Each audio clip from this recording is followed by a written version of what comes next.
Hey there, and welcome back to the Mini Weekend. I'm your host, Jack. Let's get into it, Mini. Oh my God. Drinking the podcast. Once again, doing a soda that I thought for sure we have tried and done before.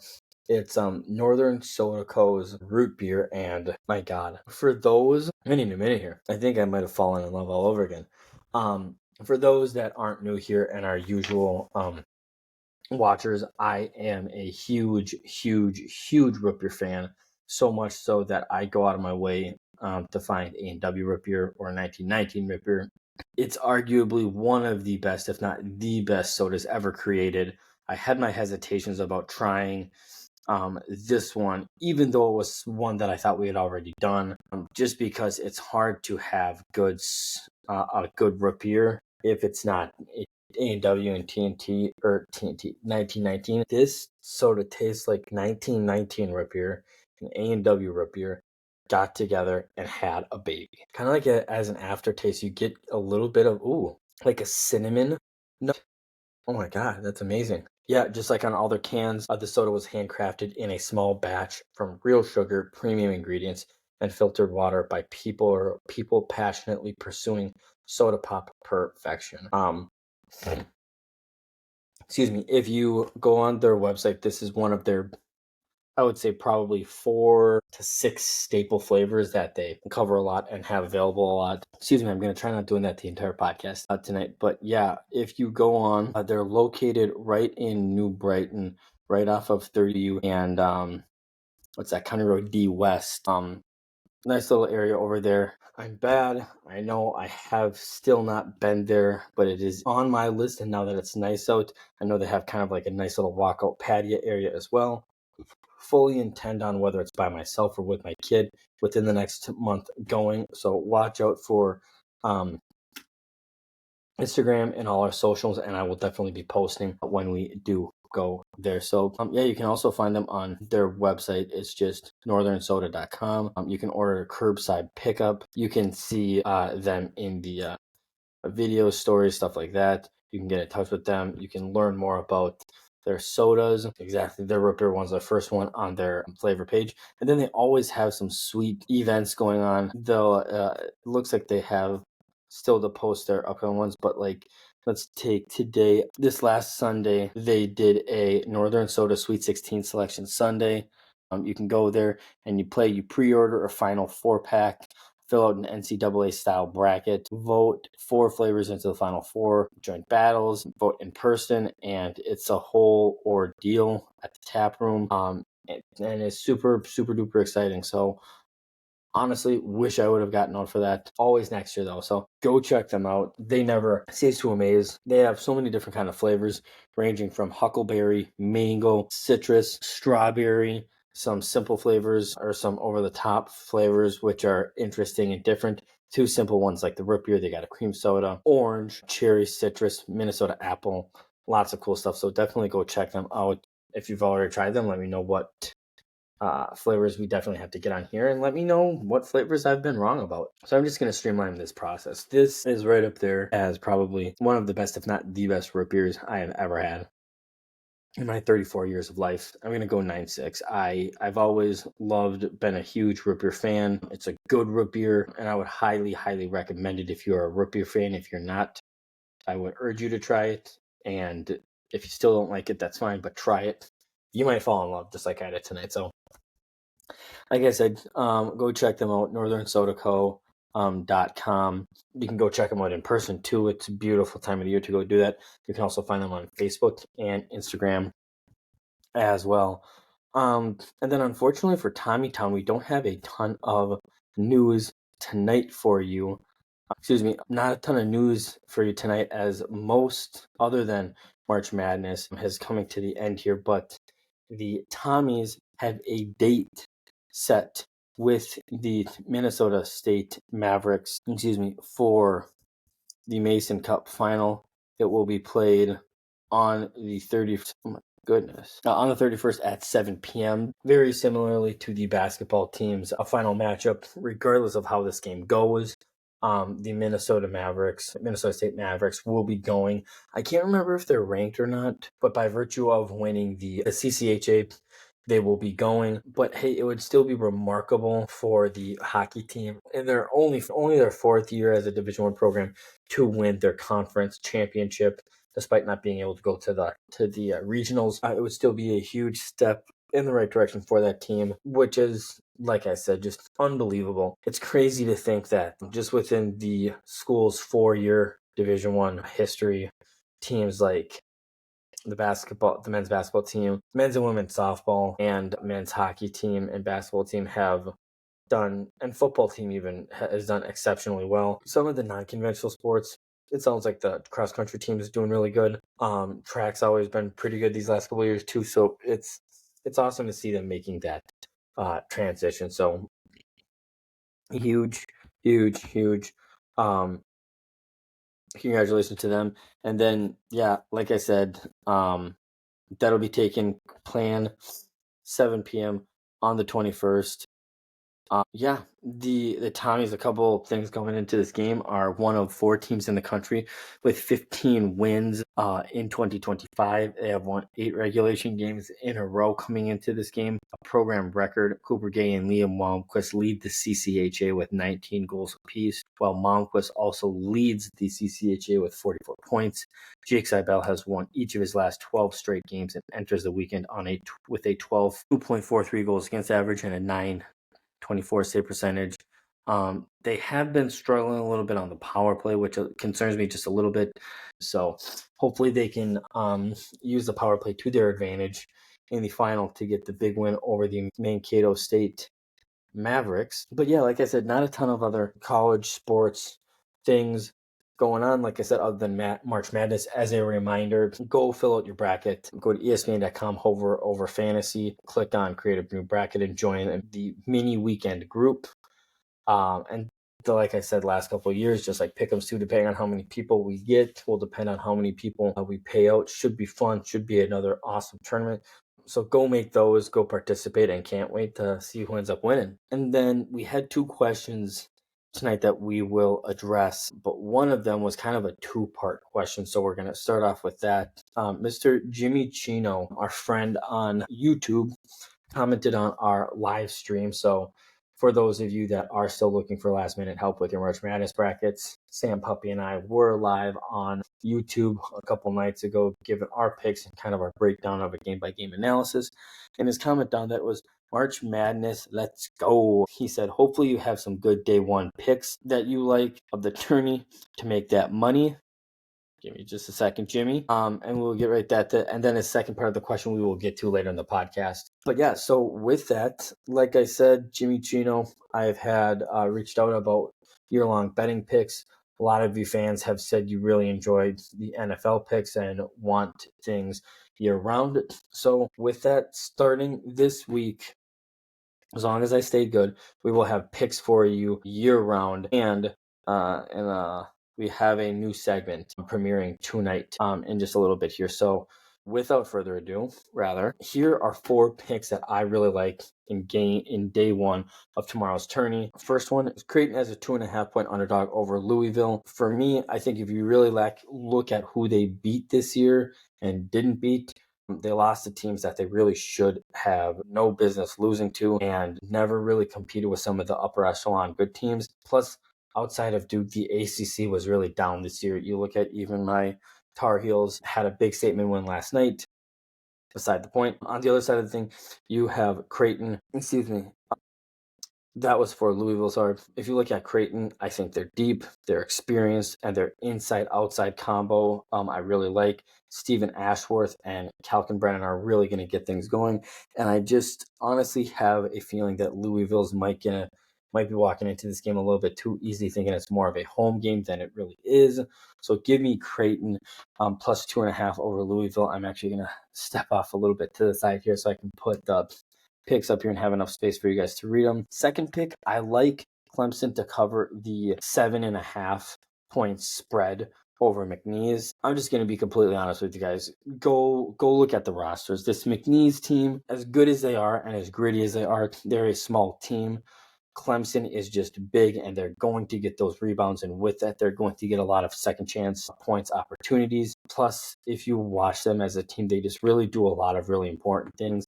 They don't turn the ball over, and they make their free throws, and they get good shots, and they make them. So, like I said, second pick, give me Clemson to cover 7.5 points over McNeese. And then I got two more for you guys, in our 16 game slate tomorrow. A third game I like is VCU 2.5 point underdogs to BYU. I'm not going to lie to you guys. I actually really liked BYU coming into this tournament, just not against VCU.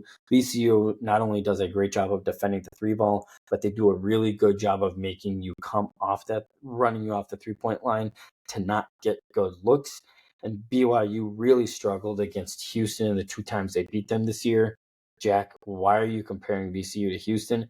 By no means do I think they're like the same team. But if you look at the defensive schemes they run, VCU plays very, very similarly to Houston. So like I said, give me VCU plus 2.5 over BYU. And then the last pick I like for tomorrow, Drake 6.5 plus 6.5 over Missouri. Yes, you heard that right. Three of these 4 picks are underdog picks. I really do think Drake will beat Missouri. In the off chance they do, I don't think it's going to be by 7 points or more. I think it's going to be very, very close. But like I said, I do like Drake to win outright. For this one, between the 4, this one was the toughest because if you look at these teams, they're very, very polar opposites. You have Drake, who is very slow and is going to crunch the game down and shoot effectively, kind of like Clemson does.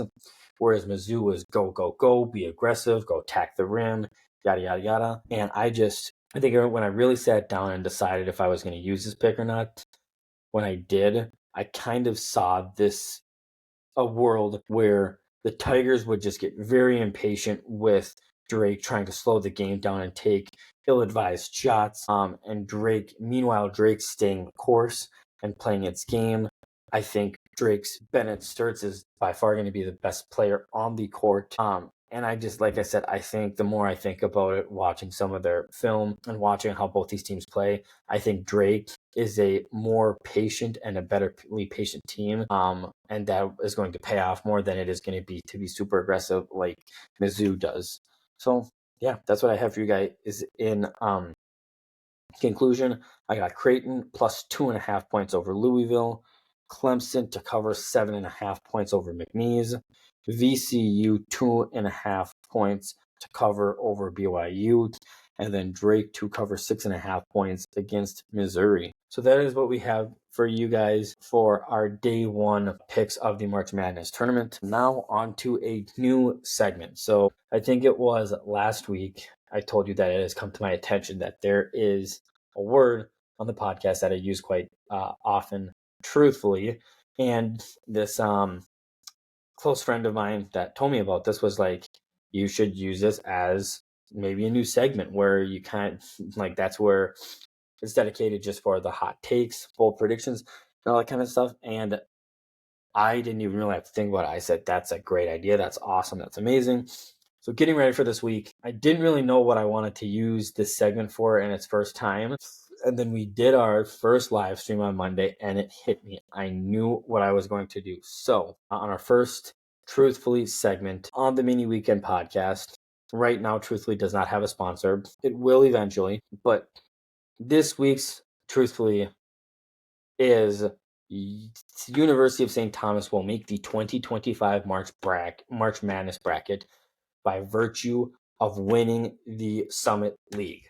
I know it's very bold to say St. Thomas hasn't even been they just concluded their 4th year in the Summit League, but they have been continuing to get better. This team, Johnny Tower, is a philosophy teacher. He knows how to motivate his guys. He's getting good talent, and they're not even able to offer full ride scholarships to athletes yet. So when this guy and Rico Blasi and some of these other coaches are able to, starting next year and the years to come, think of what they're going to be able to do. Let me break it down for you guys. In year 1, this team they didn't do great. They went 10-20, 4-14 in the Summit League. Year 2, they went 19-14. overall, 9-9 in the conference, and lost in the conference semifinals in the tournament to the number 1 seed and the eventual winner of the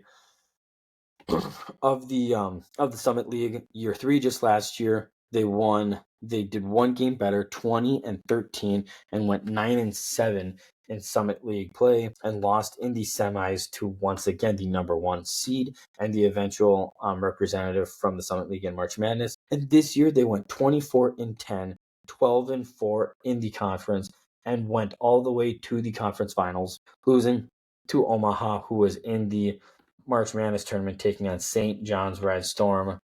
I believe that game is actually on Friday. So that's what I have for Truthfully's first full segment. Like I said, I stand by this. It's going to be a while until St. Thomas gets any kind of receiving votes as far as top 25 is concerned.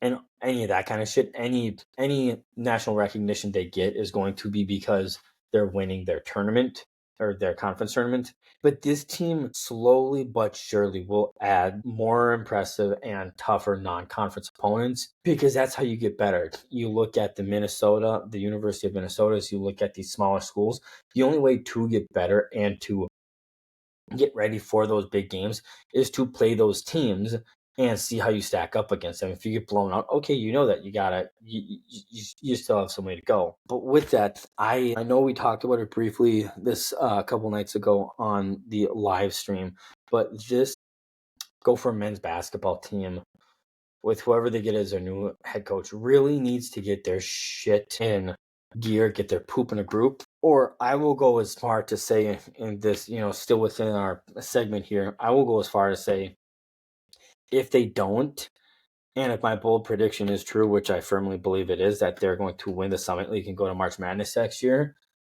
it could only be a couple more years until, if you're a Minnesota basketball player or within this area and you're going between U of M or St. Thomas, you're going to look at St. Thomas, just because the University of Minnesota hasn't really been able to do much lately. I think we talked about it. 2019 or 2017 was the last time they made it. One of those times they won their first round matchups. Other than that, their last first round matchup win was, I think, early 2000s. So that program has a lot of work to do. I think the Tommies are on the come up, and should be a team to be reckoned with in the near future. So that is what we have for our Truthfully segment. Really excited to kind of have a part of the podcast where we're doing all of our hot takes for you guys, so that that's where you can find them. But yeah, and then another thing that, once again, nobody really asked any questions about it, but getting into our professional sports, I got tagged quite a bit in Connor Bedard's misconduct penalty again a couple of days ago against San Jose, and interesting, was a good game to watch. You got to see Macklin Celebrini go up against Connor Bedard. Good game, young studs at work there. My thoughts are this. So for anybody that doesn't know, prefacing it, Connor Bedard is a member of the Chicago Blackhawks, and they were in San Jose, what was it, earlier this week, late last week, was playing, and I can't remember if it was a trip or got checked like away from the play and got essentially played with, and felt like, holy shit, like that's a freaking penalty. Like, why wasn't that called? It wasn't called. Play got caught dead, I think, puck in the stands, or goalie stopped the puck, and he's going back to the bench, and Connor was clearly upset. He was frustrated. Now, mind you, Connor Bedard is on the Chicago Blackhawks. Like I said, the Chicago Blackhawks are currently just a shit show. They did nothing at the deadline to bring in any players to play beside Connor Bedard. I don't blame the Chicago Blackhawks organization all that much, because I'm sure they're going to him saying, hey, we're committing to the rebuild. Just give us a year or two and we'll get some draft picks. We'll get some guys in here. But if you're Connor Bedard, you're just as, you want to win just as much as Sidney Crosby wants to win, as much as Nathan McKinnon wants to win, as much as, Alexander Ovechkin wants to win. So you're getting frustrated and you're losing all these games. So beside the point, that's kind of setting the scene. So super frustrated. He's talking to the officials, or talking to himself loudly enough, gets back to the bench, sits on the bench, And the official didn't need to do this, but the official clearly saw that Connor Bedard was fed up and pissed off. So the official went over to the bench and was talking to him.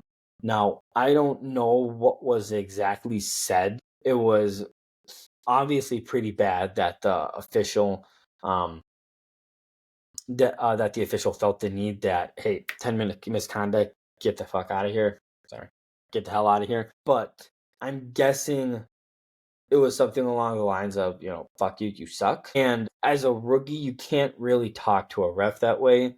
I think, and it's a tough talking point. It's tough to kind of take one side or the other, because on one side of the coin, you can kind of feel for Connor Bedard. He's had a rough rookie season. He's doing well fantastically and very well points wise, but his team is dog shit. They're not winning games. And if you're in professional sports, you want to win. Like, you would rather get no points and have your team win a really good game than get 5 points and have your team lose, 6-10 or something like that, So he's clearly frustrated. So you want to feel for him and feel like he should be able to talk up and, hey, like he definitely should have said something along the lines of, hey, I thought that was a freaking trip. Like, he did this. Please watch out for that going forward. And the official would have said, you got it, of course. And been looking out for that. He's young, dumb, and stupid, for lack of better words, and he didn't say those words. But I think something that a lot of people forget is that you kind of have to work. You have to work your way into the league and kind of become something of a veteran before you can really chop your mouth, or that's not the verbiage I want to do. Run your mouth off at the official. You can definitely see guys in the league. You don't have to be a professional lip reader to see guys saying, you or that, or, go yourself or whatever to a ref. It's not nice to say, but guys say it. But if you notice some of those guys that say it, they're veteran guys. They're not 18, 19-year-old rookies. So it's an unfortunate reality, or it's an unfortunate thing that happened to Connor Bedard. But I think in a way, to sum it up and to wrap it up, is that it's a learning experience for him. And I think it's good that it happened, so that he didn't set the precedent that, hey, I can say whatever I want to these refs. He was frustrated. I'm glad he got that off his chest. But in the same token, I think he's got to realize, like, you got to be able to keep your cool. Guys, you look at a guy like Sidney Crosby, when he was his age, everybody was poking him, trying to get reactions out of him and stuff like that. And Crosby gave it to him, just like Bedard is right now, too. So you kind of have to tread lightly. You have to, if you feel like you're getting done wrong, talk to the refs, but you have to do it in a respectful manner, especially when you're as young as you are. So that's what I have to say about that. Truthfully, I think he's nothing but a great player. I think he's going to have a tremendous career. But I can't help but feel bad for him right now, with the Chicago Blackhawks just choosing to kind of sit on their hands and just watch Bedard be the best player on a really, really shitty, almost borderline a team that should be relegated, if you want my full opinion. So yeah, that's what I have to say on that. Meanwhile, you have the Minnesota Wild doing their thing tonight in Seattle.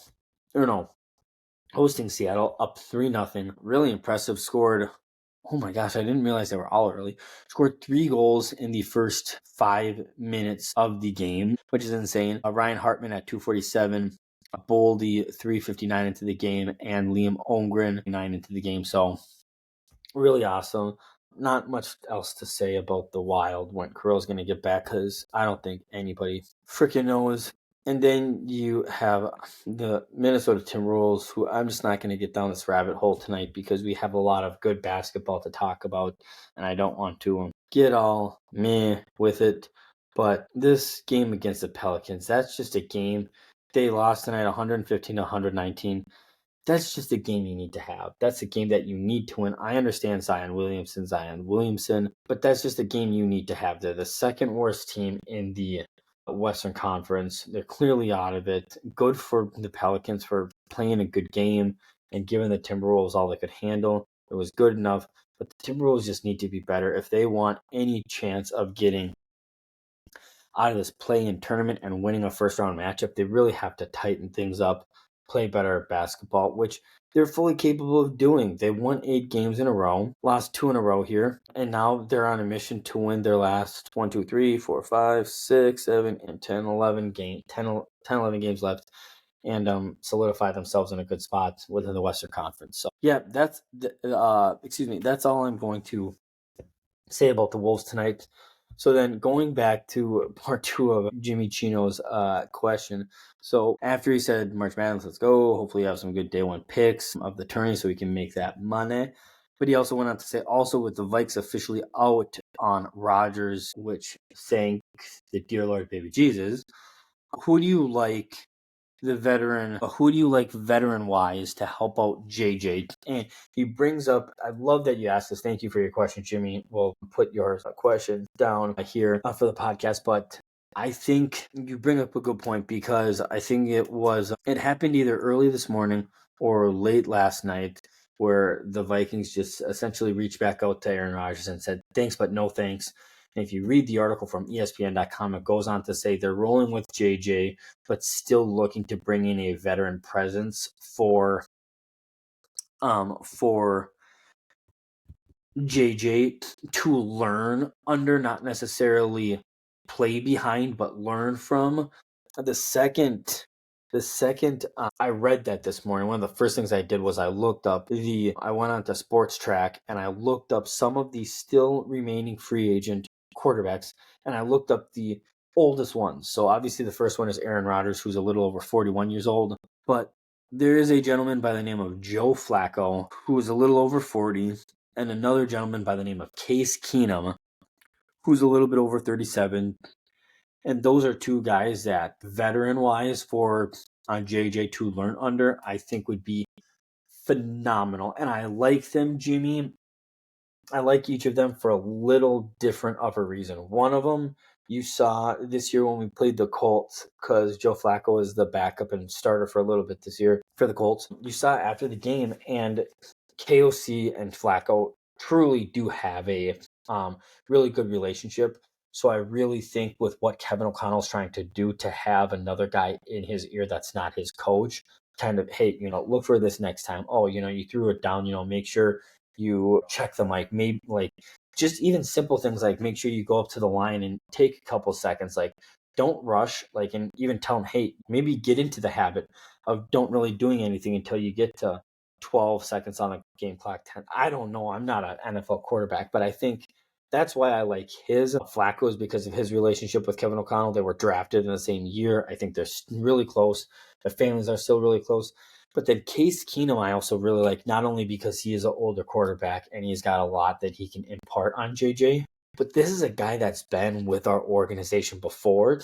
So he may not have that relationship with KOC that KOC that Joe Flacco does, but Case Keenum has been there, done that before. He's played in these big games years ago in US Bank Stadium. He knows what these ownership is looking to do. He knows kind of the ins and outs of all those things. So I think those are 2 guys that I would say have a legitimate chance to get signed. I originally thought JJ was the only quarterback on our roster, with Mullins and Daniel Jones both getting signed other places. But we also have Brett Ripien, who, if you watch Hard Knocks this last year with the Chicago Bears, that dude didn't, again, it was preseason, but he looked pretty solid. So and he's relatively young. I think he's on here too. Yeah, 28 years old, so not super young, not super old, kind of right in the middle there. So yeah, and I think there's plenty of time between now and free agency or mini camps, preseason, to sign another young quarterback to have as like an emergency thing as well too. So that's what I like there, Jimmy. Thank you for your question. And then the second and last question is actually from my brother, Dan, but he reached out this morning saying, hey, I got a question for your podcast tonight. And he said, how can the Vikings, after kind of snowballing from our last answer, he said, how can the Vikings know JJ is the answer with so little to go off of? Fair question. Then he went on to say, we barely saw him in preseason before his injury. And post-injury, there's only so much you can go off of because he isn't playing in games or anything. And what I'm about to say, I texted him right back and said pretty much this exact same thing. I said, that's a fantastic question. Dan, thank you for it. but also you make some great points. I know there are a lot of people out there saying, "Oh, well, he's excuse me, he's a young guy. He did really well in preseason. He looked really good. He had a non-contact injury, but you just have to trust the process. And there is something to be said that you do have to trust the process. But I think one thing that people get hung up on, and I think it doesn't get talked enough about because you often hear people talking about it with older players. But let's just make one thing very clear. It always sucks.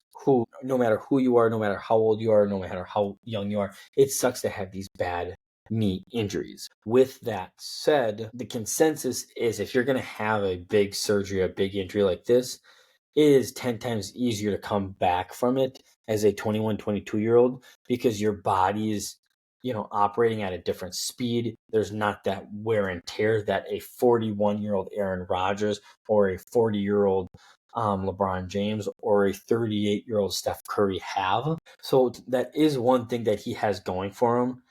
But I think, and it feels like such a cop-out answer saying it as a casual fan, but I think something as us casual fans we need to understand. There is some things that they can see behind closed doors that we can't see. And I think there's clearly a reason, because I think a lot of the same reasons, it seemed like everybody was kind of split 50-50 on the whole Aaron Rodgers thing. And full transparency, fully honest with you guys, I didn't want him in the locker room because he's a diva. I feel like he's a diva. He would have caused issues in the locker room.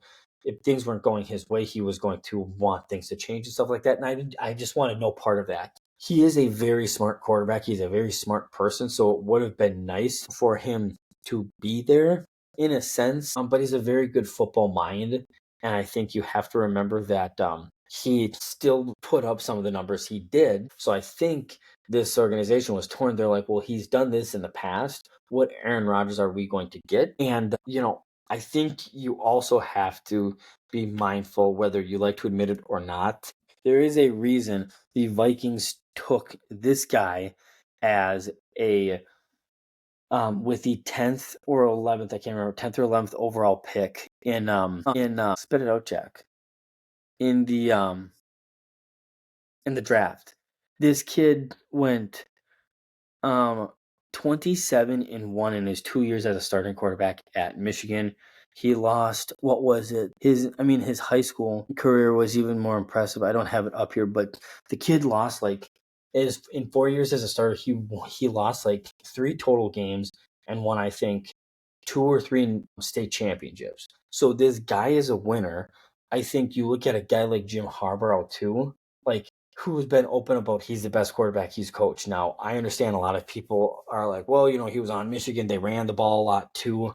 I think you really have to go back and look at some of those throws he threw, and they were very impressive. He was hitting guys right on the numbers. He was hitting back shoulder throws. He was doing a lot of things.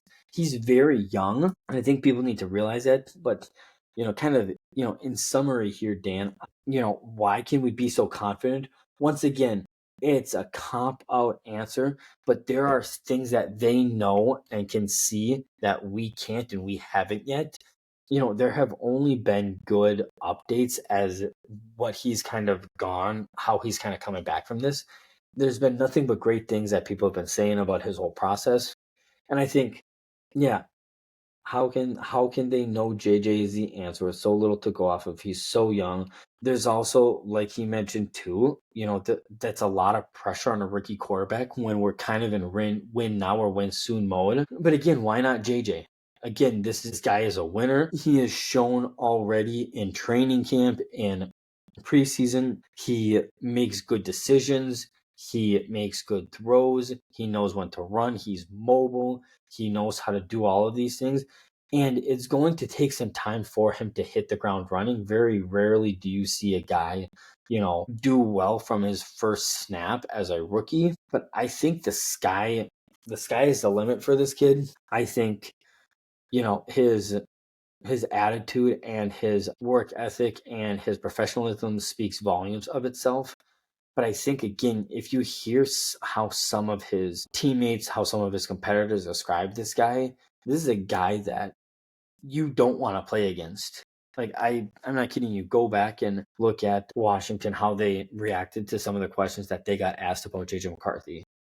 Fantastic guy. Like, it's, again, I think part of it is the Vikings have to feel confident in it because it's a monumental pick. Another thing I will say too is for those maybe that, and I feel like this isn't as known, but with the announcement that we weren't going to move on with Aaron Rodgers, always also understood that, okay, we're not taking Aaron Rodgers and we're not trading JJ McCarthy. People don't realize that before he's came back here, there were teams, I don't know them, I have a good idea of who a couple of them could be, that were calling Kevin O'Connell, calling Kwesi Adefo-Mensah, and saying, hey, we'll give you a first rounder. We'll give you some good picks. We'll give you some good players for JJ McCarthy.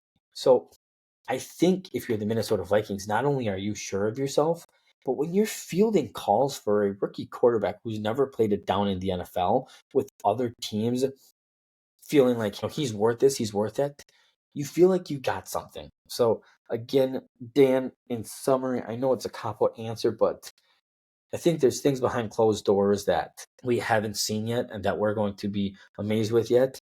But I think part of it for the looking towards next year's fans are concerned. Again, look at who we have around us. We have Rondale Moore now. We just signed him. You got Jordan Addison. You got Brandon Powell. You have Justin Jefferson, arguably the best receiver in the game. You got TJ Hawkinson.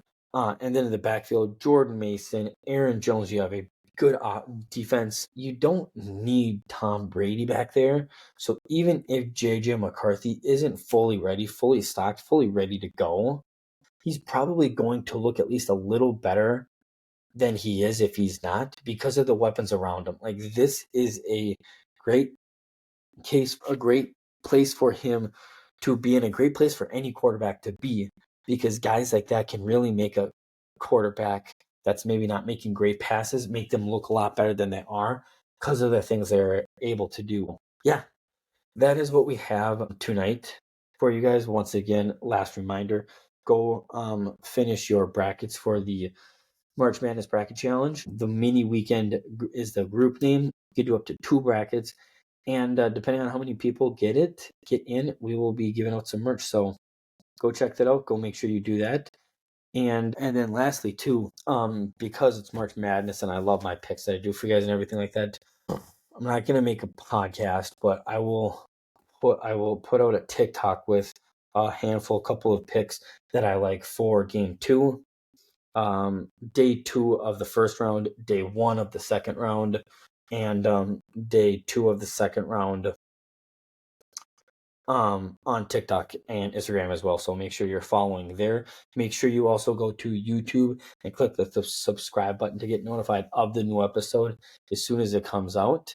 And with that, I will leave you with, until next time, Minnie.